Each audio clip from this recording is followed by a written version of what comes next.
Now, Surah An-Nūr, most commonly amongst the South Asian folks, it's less about the surah and everything that it covers and more about ayahs 35 and 36. Yes. The Noor of Allah, Ayatul Noor, and people get kind of excited about that. AlMaghrib Institute presents Q&A with Kamal al-Mekki.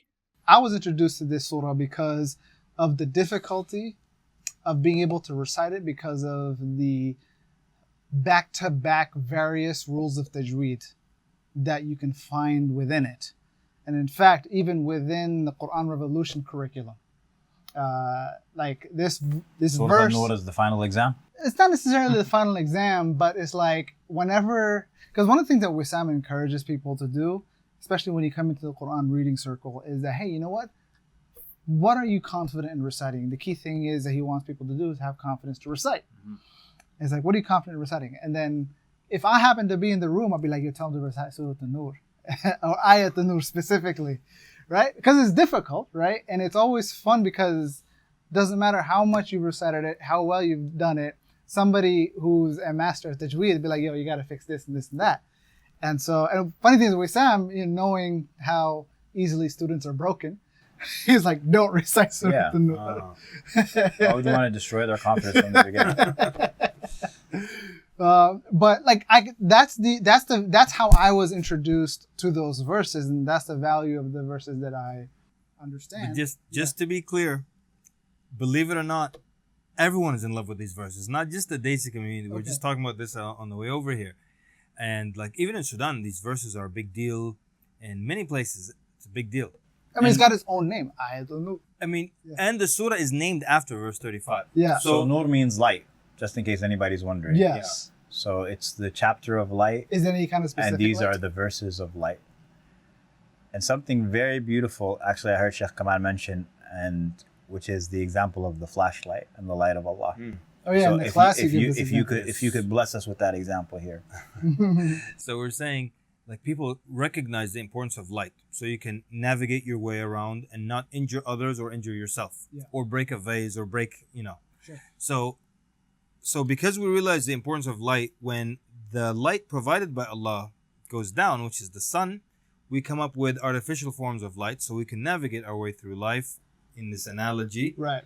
And we always upgrade to a better form of light. When they had some kind of lamp and candle, and then they get to the filament lamp and then the halogen lamp. But when the sun comes up, we turn off every kind of artificial light, no matter how good it is, because the light of Allah is there. Yeah. There are no street lights that are on during the daytime. Yeah. Car headlights are. And you don't need what car headlights are on he's during talking the about daytime? daytime running lights. He's trying to complicate things. Okay. But you know what we mean. They're even there for you to notice the car, but not for this, so the guy can see the road. Right. Because the sun is out, Yeah. right? So It's the opposite, so you can see the car, not the way. Yeah. So the idea is that when Allah subhanahu wa ta'ala is offering His light of guidance, you turn off all other artificial light. You don't try to guide me while Allah is guiding me. You don't try to redirect what Allah is saying. So that's the analogy, that Allah is offering His guidance. You turn off every other light. That doesn't mean turn off your brain, because you cannot understand the rulings and make benefits from them if you turn your brain. You still need to navigate the streets, right? First of all, we need to appreciate how fire that analogy is. No, it's a dope analogy. So we need like some sound effects in this video at that particular What time. would be when he the says appropriate sound that. effect on that? I don't know. Like we need like some Light switch. We need light switches on. We need something, because that analogy is amazing. But- right, you don't walk around with a flashlight during the day, Right. because the sun is out. Yeah. So when Allah subhanahu wa ta'ala's guidance has been delivered, presented, you don't walk around with your flashlight. I'll tell you, but I've lived this where when we were, teenagers, and there was something haram or prohibited, and then I abstained, but it was culturally acceptable, all right? And I abstained, and then one of my uncles angrily told me, Allah's not going to put you in the hellfire if you do that. And I'm like, you don't know where you have a flashlight or a candle, and the sun is out. I don't need your candle. I don't need your input. I don't need your guidance. I have a verse from Allah Azza wa Jal, and I have a hadith from the Prophet Sallam. Why do I need your candle? The sun is out. So, and if people realize that. So when do you use a flashlight then? Okay, good. Well, that would be the following verse in the verse of the darkness, right? I tell people, Yeah. and I mean, this is just my personal opinion. I try to differentiate between my opinion and the deen, right?